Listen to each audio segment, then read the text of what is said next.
নমস্কাৰ স্বাগতম জনাইছো আমাৰ অন্য এটা ভিডিঅলৈ এই মুহূৰ্তত লৈ অহা হৈছে ৰাজ্যৰ প্ৰতিজন শিক্ষক কৰ্মচাৰীৰ বাবে এটা অত্যন্ত গুৰুত্বপূৰ্ণ খবৰ শিক্ষা বিভাগৰ হতকৰি সিদ্ধান্ত পুনৰ হাহাকাৰ লাগিল শিক্ষক সমাজৰ মাজত পুনৰ ৰাজপথলৈ ওলাই অহাৰ হুংকাৰ প্ৰাথমিক টেট উত্তীৰ্ণ শিক্ষক সমাজৰ প্ৰাথমিক বিদ্যালয়ৰ প্ৰধান শিক্ষকৰ যোগ্যতাৰ আওতাত অন্তৰ্ভুক্ত নহল সৰ্বশিক্ষাৰ অধীনস্থ শিক্ষকসকল বিদ্যালয় শিক্ষা বিভাগে জাৰি কৰা শেহতীয়া নিৰ্দেশনাত সৰ্বশিক্ষাৰ অধীনত কৰ্মৰত শিক্ষকসকলৰ প্ৰধান শিক্ষকৰ যোগ্যতাৰ বিষয়টো এৰাই চলিলে ফলত বিদ্যালয় শিক্ষা বিভাগৰ কৰ্মকাণ্ডত খৰ্গগ্ৰস্ত হৈ পৰিছে সদৌ অসম প্ৰাথমিক টেট উত্তীৰ্ণ শিক্ষক সমাজ প্ৰধান শিক্ষকৰ যোগ্যতাকে ধৰি আন কেইবাটাও বিষয়ত সৰ্বশিক্ষাৰ অধীনত কৰ্মৰত শিক্ষকসকলক বঞ্চনা কৰাক লৈ অসন্তুষ্টি হৈ পৰিছে শিক্ষকসকল ফলত শিক্ষকসকলে নিজৰ অধিকাৰৰ দাবীত প্ৰয়োজন হলে শ্ৰেণীকোঠাৰ ৰাজপথলৈ ওলাই অহাৰ হুংকাৰ দিছে বিগত সময়ছোৱাত ৰাজ্যৰ প্ৰাথমিক বিদ্যালয়সমূহৰ প্ৰধান শিক্ষকৰ বিষয়টো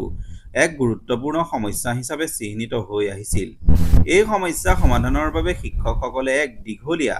সংগ্ৰামত অৱতীৰ্ণ হৈছিল অৱশ্যে চলিত বৰ্ষত ৰাজ্য চৰকাৰখনে শিক্ষকসকলৰ এই দীঘলীয়া সমস্যাৰ প্ৰতি সন্মান প্ৰদৰ্শন কৰি নিম্ন প্ৰাথমিক বিদ্যালয়সমূহত প্ৰধান শিক্ষকৰ পদ সৃষ্টিৰ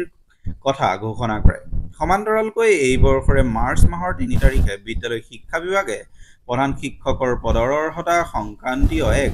নীতি নিৰ্দেশনাও জাৰি কৰে কিন্তু শিক্ষা বিভাগৰ এই নিৰ্দেশনাই সৰ্বশিক্ষাৰ অধীনত কৰ্মৰত শিক্ষকসকলক যথেষ্ট পৰিমাণে অনাহত কৰে বিদ্যালয় শিক্ষা বিভাগে জাৰি কৰা নিৰ্দেশনাই সমগ্ৰ শিক্ষাৰ অধীনত কৰ্মৰত শিক্ষকসকলৰ বিষয়টো সম্পূৰ্ণৰূপে এৰাই চলা পৰিলক্ষিত হৈছে এই সংক্ৰান্তত কাকতলৈ প্ৰেৰণ কৰা শিক্ষকসকলৰ বিষয়টো সম্পূৰ্ণৰূপে এক বিবৃতিৰ জৰিয়তে সদৌ অসম প্ৰাথমিক টেট উত্তীৰ্ণ শিক্ষক সমাজে সৰ্বশিক্ষাৰ অধীনত কৰ্মৰত শিক্ষকসকলেও প্ৰধান শিক্ষকৰ পদৰ বাবে যোগ্য বুলি দাবী উত্থাপন কৰি কয় যে প্ৰাথমিক বিদ্যালয়ৰ নিয়মীয়া শিক্ষক আৰু সৰ্বশিক্ষাৰ অধীনত কৰ্মৰত শিক্ষকৰ যোগ্যতা আৰু দক্ষতাৰ মাজত কোনো পাৰ্থক্য নাই লগতে 2020 বৰ্ষতে নিয়মীয়া আৰু সৰ্বশিক্ষাৰ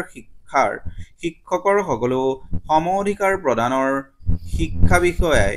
বিভাগে ৰাজ্যপাল অনুমোদিত নিৰ্দেশনা প্ৰকাশ কৰিছে দ্বিতীয়তে সৰ্বশিক্ষাৰ অধীনত কৰ্মৰত বহু সংখ্যক শিক্ষকে বছৰ বছৰ ধৰি প্ৰধান শিক্ষক হিচাপে বিদ্যালয়ৰ দায়িত্ব আৰু কৰ্তব্য পালন কৰিছে এনে ক্ষেত্ৰত ৰাজ্য চৰকাৰখনে এনে ধৰণৰ সিদ্ধান্তই হতাগ্ৰস্তত পেলাইছে শিক্ষক সমাজত সেয়েহে পুনৰ ৰাজপথলৈ ওলাই অহাৰ হুংকাৰ দিছে প্ৰাথমিক টেট উত্তীৰ্ণ শিক্ষক সমাজে ধন্যবাদ